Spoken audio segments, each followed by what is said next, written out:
and by a multitude of other people in the paddock. Was the talk of the race office this morning. So we'll get the start underway. Chris Rogers, yeah? He's third on the grid of the MZs at the back. Yeah. Just have a look at the zebra, man. It looks like he's going on safari in Kenya. He'll probably get hunted by a lion. Right, away we go, and it's Hudson Cooper again. That kid knows how to start a bike. He might be new in this game, but I'll tell you what, he knows the importance of a good start, doesn't he? He absolutely flies off the line. Panelist Caleb's second one, and Alex had to tighten the head on his engine. Ooh, ouch, that's annoying for him because he's in the serious contention for the championship. In fact, I think he might well have been leading. He is leading the championship. He can't afford to give away any points at all. So the leader's away out of our sight as we get ready for the second race. So you've got to look for that number 95 machine there with his Arrow helmet that he got from me at Sports Bike Shop at Harlow. So yeah, just have a look at the Zeb leathers.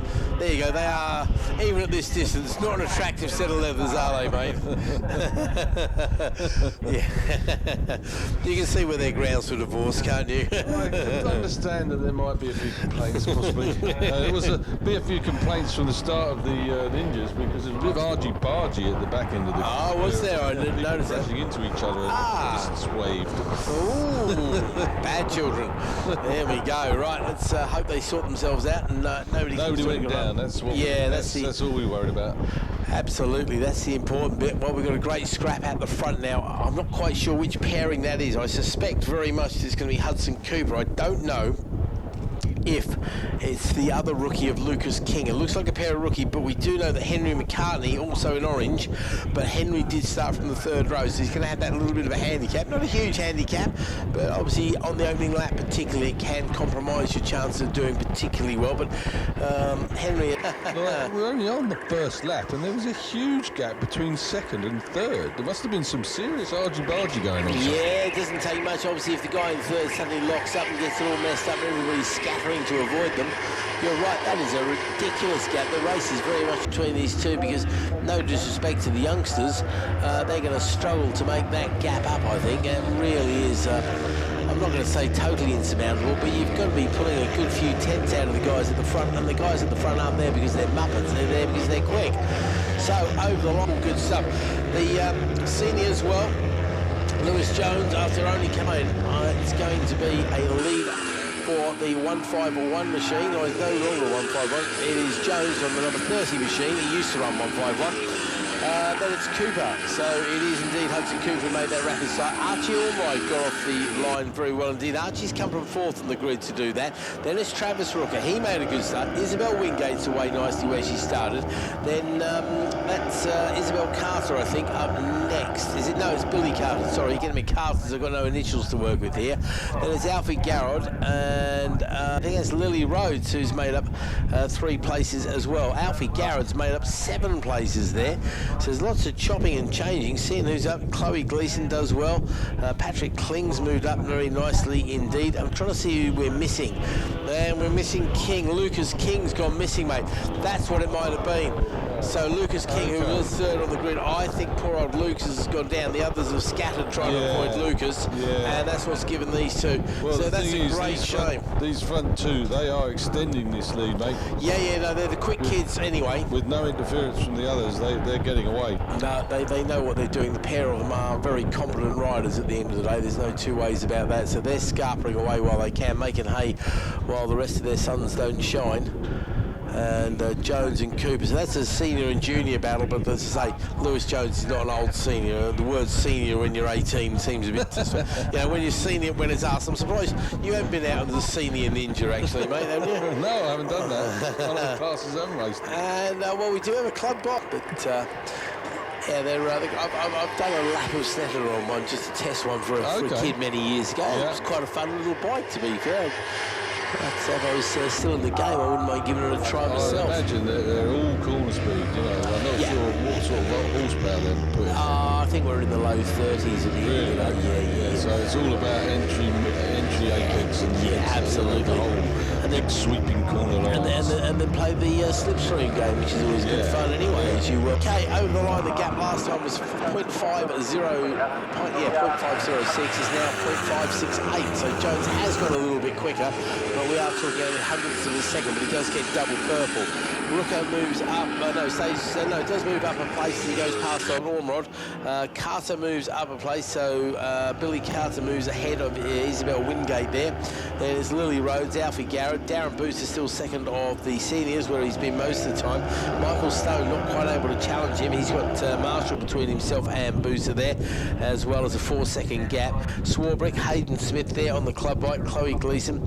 No great changes outside of the just a couple at the very top. Unfortunately, King's gone out of the race. Bingley didn't start the race. The MZ race, we're going to wait for them to come across the line and we'll get an update of the mighty MZs.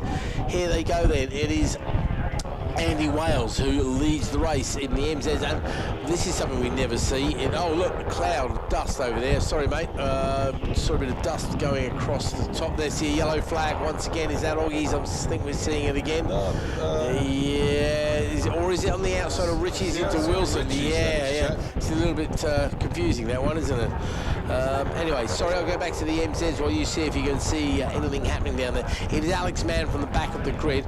Now, Alex Mann not going quick as Andy Wales, so that's why he's not made up. Chris Rogers is looking for a podium despite those leathers. He's ahead of Caleb White, John Ashmead, Graham Lewis, Jack Wolfe. These two out front are swapping places. They just swap places in Aggo, but I'm not sure whether it's the two leaders. Oh, I'm not okay. sure whether that is them or not over there. Yeah, because there's a lot of orange vests. That's the trouble, isn't it? This is it. It's really difficult at this distance to... Welcome to my world. So I tell you who we have lost also is Pete Woodall. I think he might have come into the pits as well. So poor old Pete.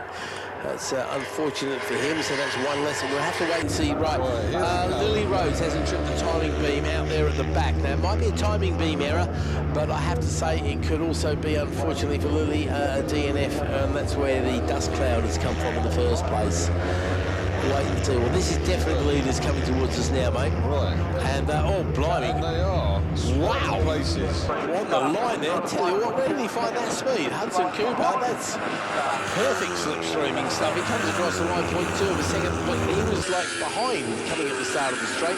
He does go purple and green for a 2:17.2, so we're not into lap record territory or even fastest lap of the weekend territory. Maybe Jones ran onto the rumble strips. Yeah, you know what? all your drive and then that pulls you up this straight. I wouldn't be surprised if you're absolutely right there, mate. I would not be surprised because, unfortunately, Lewis did seem to lose a lot, so you have to keep an eye on that one. Rooker, Ormroyd, Carter. We lost somebody. Lily Rhodes is dropping down the order, which is obviously promoting everybody up at least one. Apart from Patrick Kling, who manages to make up a couple of places there. I wonder if we've lost somebody else down there as well then. Cowie makes up a couple of places as well on that lap. That looks like it's all settled down now as Lily drops to the back of the field. We wait for the MZs to come round. Now, the gap between Andy Wales and Alex Mann over the line this last time was 2.8 seconds gone. It looks like we're going to get... Are we? No, I thought we were going to get an overtake. We are getting an overtake through Oggies. Yes, we are getting an overtake through Oggies. Jones has just gone underneath. Late overtake in the middle of the corner underneath Cooper.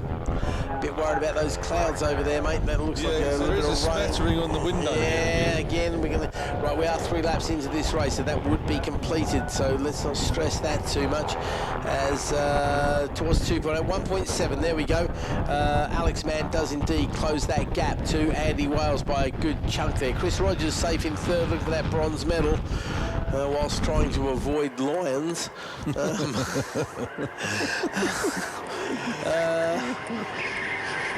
Jack Wolfe, John Ashmead there, Caleb Wright in 4th place.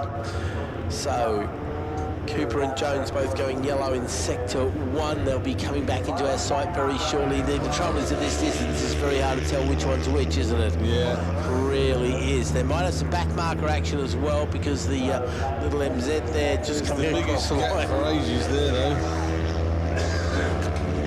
Okay, yeah, indeed, that is gone back out again, and I think that Jones... lengths, but it is the biggest gap. Yeah. Well, look at Cooper, though. He's closing in that toe. Jones did indeed retake the lead. Look at the times though, 2:19 and 2:20. All of a sudden we've lost 3 seconds on that lap, so I think a little bit of psychological rain. Yeah, maybe there's been a few spots on the visor and one of them's backed out somewhere and the other one's gone. You back out, I'm having it. Yeah, you're right. Billy Carter, he's having a good race. Moves up to 3rd place as he goes past an Archie Ormrod, so he's on to a bronze medal position. Behind him, they've got a battle there between Marshall Stone and Swarbrick. Yeah, the rain flag is out, chap. Rain flag is out. Okay, so they're getting the warning. They're getting the... Come past on the exit of Williams. Okay. All good stuff. Oh, you keep an eye on there, mate.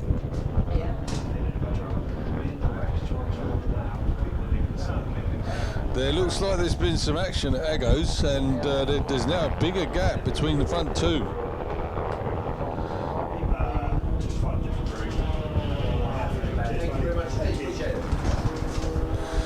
Yeah, something's happened. This race has had a change with the front two. There's now quite a big gap. Oh, is there? I see who's feeling the brake lengths between the two of them. I'm not sure whether it was down to an overtake in Agostini's or whether one of them has just like lost the front or something like that. Yeah, bit of a moment. When they came out, the gap had increased quite substantially. Okay, well, we are on the last lap now, so we are counting it down very rapidly indeed. Just got a message for everybody. I'm going to repeat this several times, and I do apologise if you've already gone, but the A11 northbound, it is apparently blocked at Attleborough, which I know is the next roundabout up as you come. It's the big one where very famously that van leapt it on the YouTube clip. So if you are turning out of the circuit going north towards Norwich, then there is a blockage at the A11 roundabout at Attleborough, so find an alternative route. I don't know what the alternative route would be because I don't know this neighbourhood at all, and I'm on a bike so I don't get blocked. Checkered flag is out here, Keith. Checkered flag is out for the race winner. Let's find out who it is that's coming up to start finish straight. That's going to be Lewis Jones. I think that's the number 30 machine. Lewis Jones. He takes the champagne. Yep, there we go. So he's ruined anybody else's chances. But Hudson Cooper, I tell you what, that youngster, he impresses no end. A little bit of a unfortunate moment there at Oldham Park when he had gearbox issues, but I tell you what, 2 wins, 2 seconds, yeah, that's, you've got to consider that a good weekend of the track, really, haven't you? Especially when your rival, Henry McCartney, has DNF'd in one race, and I realise we haven't mentioned Henry at all in this race, because I don't think he started the race, so that DNF from earlier might have KO'd his bike completely. So unfortunately, Henry McCartney, who is the championship leader coming into this, has this weekend picked up 45 points. Hudson Cooper, on the other hand, is scooped 90 points. So all of a sudden, Hudson Cooper left, but he's had a couple of other finishes. So I wouldn't be surprised to see Travis maybe knocking away at the 2nd place there as well. So this one is far from finished. All good stuff. The seniors, well,